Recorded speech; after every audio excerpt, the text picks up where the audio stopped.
I was having my morning coffee when I opened the envelope from Beverly Hills Cosmetic Surgery Center. For a moment, I thought it was junk mail, some marketing ploy targeting women my age. Then I saw my name at the top of a $40,000 medical bill for breast augmentation surgery I'd never had. My hands shook as I read through the itemized charges: surgeon fees, anesthesia, post-operative care, premium silicone implants. All performed on someone using my name, my social security number, my insurance information. I called the surgery center immediately. "This is Gabriela Santos. I received a bill for surgery I never had." "Let me check your file, Miss Santos." The receptionist paused. "It shows here that you had breast augmentation surgery 3 weeks ago. Dr. Richardson performed the procedure. I've never been to your facility. Someone used my identity." "Ma'am, that's impossible. We require photo identification and insurance verification." Then someone forged my ID. Another pause. "Would you like to speak with our billing department about a payment plan?" "I want to speak with your fraud department now." After being transferred 3 times, I finally reached someone who understood the gravity of what I was saying. They agreed to pull the file and review the documentation. "Miss Santos, the patient who came in did have identification with your name and information. But now that I'm looking more closely at the photos in our system." "What photos?" "We take before and after photos for all procedures. The woman in these photos, she doesn't look like the photo on the ID she provided." My stomach dropped. "Can you describe her?" "Blonde hair, about 5'6", probably early 30s. Very theatrical makeup." That description fit exactly one person. My sister Veronica. I hung up and immediately called her. "Ronnie, we need to talk. Now." "Oh hey Gavs. What's up?" "What's up is that I just received a $40,000 bill for breast implants. Want to explain that?" The silence on the other end was deafening. "Ronnie. Look, I can explain. You better start explaining fast. I was going to pay it back. It's not like you were using your good credit anyway." I sat down hard in my kitchen chair. "Are you insane? You stole my identity to get plastic surgery. I didn't steal anything. We're sisters. What's yours is mine, right?" "No, Veronica, what's mine is mine. And what you did is called identity theft. It's a felony." "Don't be so dramatic. I needed this surgery, Gabs. My self-esteem was in the toilet after Direct left me. I couldn't afford it on my own, and your credit is so much better than mine. So you forged my identification and stole my personal information." "I borrowed it. There's a difference." There was no difference, and we both knew it. But Veronica had always lived in a world where her problems became everyone else's responsibility. "I'm hanging up now, and I'm calling the police." "Wait.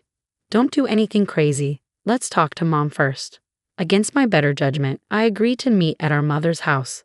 I needed to understand how deep this betrayal went, and whether other family members were involved. Mom greeted me at the door with a guilty expression that told me everything I needed to know. "Gabriela, honey, before you say anything, you knew. Veronica needed help. She was so depressed after her divorce. So you helped her commit identity theft?" "I helped her get the confidence boost she needed to move on with her life." I walked into the living room where Veronica sat on the couch, noticeably different from the last time I'd seen her. Her new figure was obvious, and she seemed to be deliberately showing it off. "Do you like them?" she asked, gesturing at her chest. "Dr. Richardson is amazing. I feel like a whole new person." "You feel like a new person because you literally stole someone else's identity to become one." Mom sat down next to Veronica, immediately taking her side. "Gabriela, you're being unreasonable. Veronica needed this surgery for her mental health. Her mental health doesn't justify destroying my financial health. You don't even use credit. You rent that tiny apartment. You don't have a car payment. You don't buy anything nice for yourself." "Because I'm saving money, Mom. Because I'm planning for my future." "Well, now you can plan around helping your sister." I stared at both of them, realizing that this conversation was pointless. They genuinely believed that my financial stability was a family resource that Veronica could tap into whenever she needed a confidence boost. "I'm pressing charges," I said quietly. Both of them started talking at once, but I held up my hand. "Veronica used my name, my social security number, and forged my identification to obtain $40,000 in medical services. That's not family helping family. That's identity theft, credit fraud, and forgery. She needed confidence more than you need credit, Mom said. Like that settled the matter. No, I replied. She needed therapy more than she needed surgery, and I need my identity back. I left them sitting there and drove straight to the police station. Detective Maria Reyes took my statement and reviewed the evidence I gathered, the forged ID, the medical bills, and even the recordings where Veronica admitted to using my information. This is a clear case of identity theft, Detective Reyes said. The medical component makes it even more serious. How did she access your personal details? We're sisters.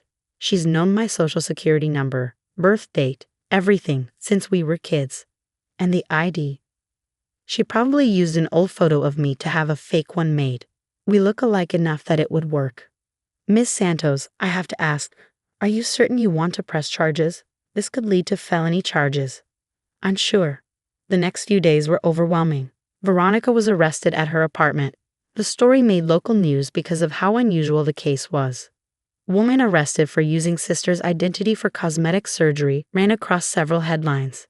My phone lit up with calls from friends, extended family, even strangers. Most of the family calls weren't supportive. Gabriella, how could you do this to your sister? Aunt Carmen asked, upset. I didn't do anything to her. She did this to me. But now her future is at risk. She should have thought of that before damaging mine. It's just money. Family comes first. It's not just money, it's my credit, my identity, my trust. Cousin Rita tried a gentler approach. Can't you just pay the bill and move on? Veronica said she'll pay you back. With what? She couldn't afford it to begin with. That's why she used my name. But she's really confident now. You should see her smile. Then she can smile in court. Despite the pressure, I stood my ground. I'd already disputed the fraudulent charges, contacted my insurance, and hired a lawyer to help me sort out the damage. What I didn't expect was how fast the story would spread on social media. Someone had filmed the arrest, and the video went viral online. The comment sections were full of shock and judgment. But then something surprising happened. Other women began sharing their stories about parents, siblings, and spouses who had stolen their financial identities. My sister used my credit to fund her wedding while I was deployed overseas. My mom opened cards in my name when I was a teenager. My brother bought a motorcycle in my name, then called me dramatic when I confronted him. Suddenly, my situation wasn't an isolated incident. It was part of a broader conversation about financial betrayal in families and the silence victims are pressured into keeping. A victims advocacy group contacted me about speaking at a conference. A national credit service asked to use my case as a learning tool. 3 law firms offer free legal help to pursue civil claims against both Veronica and the clinic that approved the surgery. Meanwhile, Veronica was facing real legal consequences. She was charged with identity theft, credit fraud, and forgery, serious charges that carried the risk of years in prison. Her lawyer called me personally. Miss Santos, my client is open to a plea deal. She'll accept guilt if you'll agree to a reduced sentence. What does reduced mean? Probation, community service, and repayment, including legal costs and credit monitoring. I paused just long enough to be polite. No deal. You don't want your sister to go to prison, do you? I want her to be accountable. She made choices that hurt me deeply. She doesn't get to walk away from that without consequences. The trial lasted 2 days. Veronica's defense was that she was emotionally fragile after her divorce and didn't understand the seriousness of what she was doing. The prosecution presented evidence that she'd researched the surgery center for months, had fake identification professionally made, practiced forging my signature, and had even created fake pay stubs to support the loan application. This wasn't an impulsive decision born of emotional distress. This was a calculated fraud scheme. Veronica was convicted on all 3 felony counts and sentenced to 18 months in prison, followed by 3 years of probation and an order to pay full restitution. The Cosmetic Surgery Center was also investigated and fined for failing to properly verify patient identity, which led to them implementing new security protocols. During Veronica's sentencing, she was allowed to make a statement. She looked directly at me and said, "I hope you're happy now. You destroy your own sister over money." I was allowed to respond with a victim impact statement. Your Honor, this case was never about money. It was about identity, trust, and respect.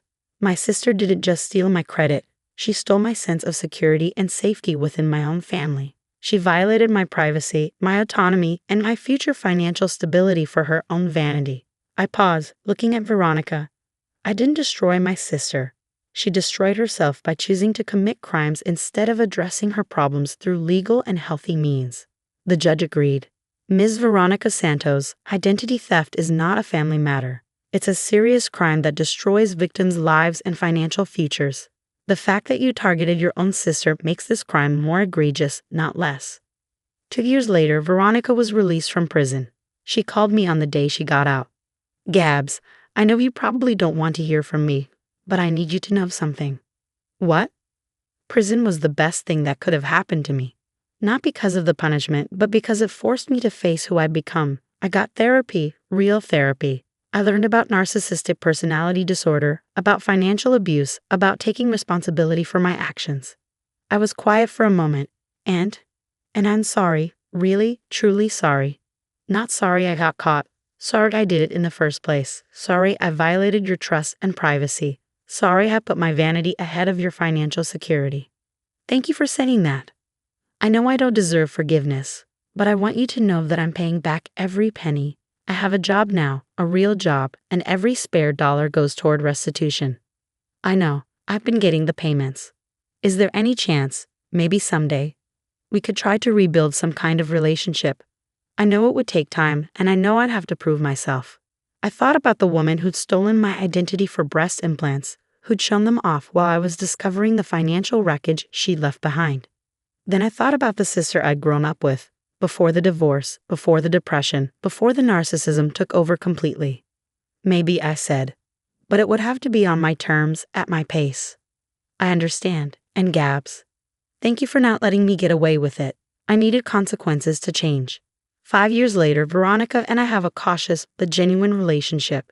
She finished paying restitution 2 years early and now works as a counselor for women struggling with post-divorce depression and financial crimes. She kept the breast implants. Removing them would have been another unnecessary medical expense. But she always tells her story honestly when people ask about them. I committed felonies to get these, she says. They cost me my relationship with my sister, 18 months of my life, and my financial future. Worst investment I ever made. As for me, my credit was fully restored, and I used the experience to become an advocate for victims of family financial crimes. I speak at conferences, work with law enforcement, and help other people understand that protecting yourself from criminal family members isn't betrayal, it's survival. Because sometimes the most loving thing you can do for someone is refuse to enable their worst behavior, even when they're family, especially when they're family.